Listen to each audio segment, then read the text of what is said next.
Assalamualaikum warahmatullahi wabarakatuh. Hai anak-anak, berjumpa kembali dengan Ibu Mukini, guru Sejarah Indonesia di SMA Negeri 1 Anjatan. Kali ini adalah membahas tentang Dekret Presiden 5 Juli tahun 1959. Perjalanan sejarah bangsa Indonesia. Presiden di negara Indonesia ada 2 orang yang mengeluarkan dekret presiden. Yang pertama adalah Insinyur Soekarno mengeluarkan dekret presiden tahun 1959. Yang kedua adalah Presiden Abdurrahman Wahid atau sering disebut dengan Gus Dur mengeluarkan dekret presiden 23 Juli tahun 2001. Untuk hari ini yang dibahas adalah mengenai Dekret Presiden 5 Juli tahun 1959. Dekret itu apa? Dekret adalah perintah atau maklumat yang dikeluarkan oleh kepala negara atau kepala pemerintahan yang memiliki kekuatan hukum. Kita lihat anak-anak mengenai Dekret Presiden tahun 1959, mulai dari latar belakang, isi, dan berikutnya adalah dampak Dekret Presiden 5 Juli tahun 1959. Kita satu persatu. Yang pertama adalah latar belakang dikeluarkan Dekret Presiden 5 Juli tahun 1959. Yang pertama, kegagalan konstituante dalam membuat undang-undang dasar baru. Konstituante itu adalah suatu badan yang terbentuk hasil pemilu tahun 1955. Kenapa gagal dalam membuat undang-undang dasar baru? Nah, karena terjadi perbedaan pendapat terutama pada dasar negara, yaitu ada 2 golongan. Muncullah golongan nasionalis dan golongan Islam. Tidak menemukan titik temu berlarut-larut sehingga tidak menghasilkan undang-undang dasar baru. Kemudian yang kedua, kondisi politik Indonesia tidak stabil.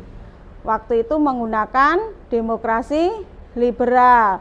Jatuh bangun kabinet sampai 7 kali. Mulai dari kabinet Juan Natsir sampai terakhir adalah kabinet Juanda. Kemudian yang ketiga adalah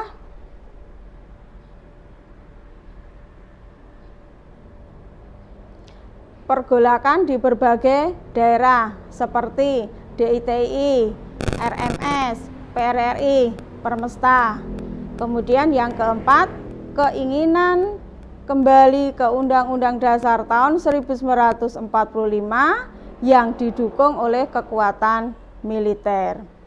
Untuk menuju ke demokrasi terpimpin, Presiden Insinyur Soekarno mencetuskan konsepsi Presiden 21 Februari tahun 1951 yang isinya pertama adalah demokrasi liberal tidak sesuai dengan kepribadian bangsa Indonesia, maka akan diganti ke demokrasi terpimpin. Yang kedua adalah membentuk kabinet gotong royong atau dikenal dengan kabinet kaki 4. Kenapa disebut dengan kabinet kaki 4? Karena terdiri dari 4 partai politik pemenang pemilu tahun 1955 meliputi NU, PKI, PNI, dan Masumi. Kemudian yang ketiga adalah untuk membentuk Dewan Nasional sebagai penasehat presiden. Dalam kondisi darurat untuk menjaga persatuan dan kesatuan bangsa, akhirnya Insinyur Soekarno mengeluarkan Dekret Presiden 5 Juli tahun 1959 yang isinya yang pertama adalah pembubaran konstituante, yang kedua adalah kembali ke Undang-Undang Dasar tahun 1945 dan tidak berlakunya Undang-Undang sementara tahun 1950.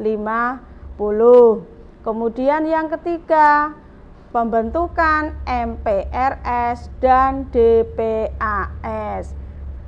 Tentunya dengan dikeluarkannya Dekret Presiden 5 Juli tahun 1959 mendapatkan dukungan.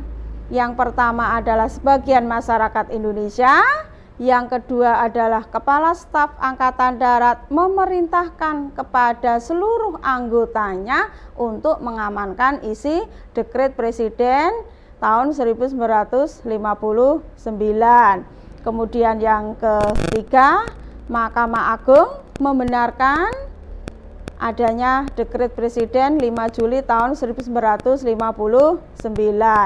Kemudian berikutnya adalah DPR secara aklamasi itu adalah mendukung atau melaksanakan isi Dekret Presiden 5 Juli tahun 1959.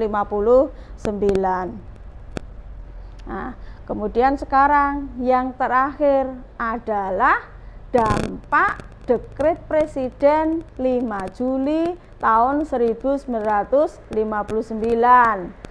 Yang pertama adalah munculnya lembaga-lembaga negara baru seperti MPRS, DPAS.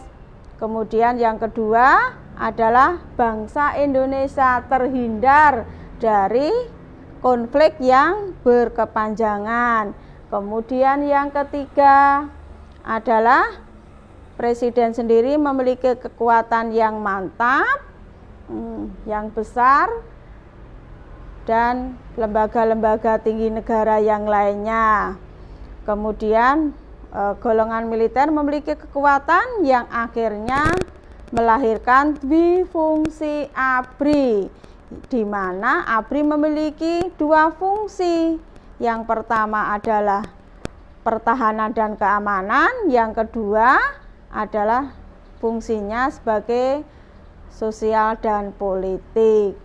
Kemudian dampak yang terakhir adalah demokrasi liberal digantikan oleh demokrasi terpimpin.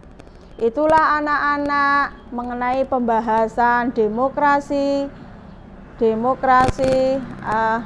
menuju ke demokrasi terpimpin, Dekret Presiden 5 Juli tahun 1959.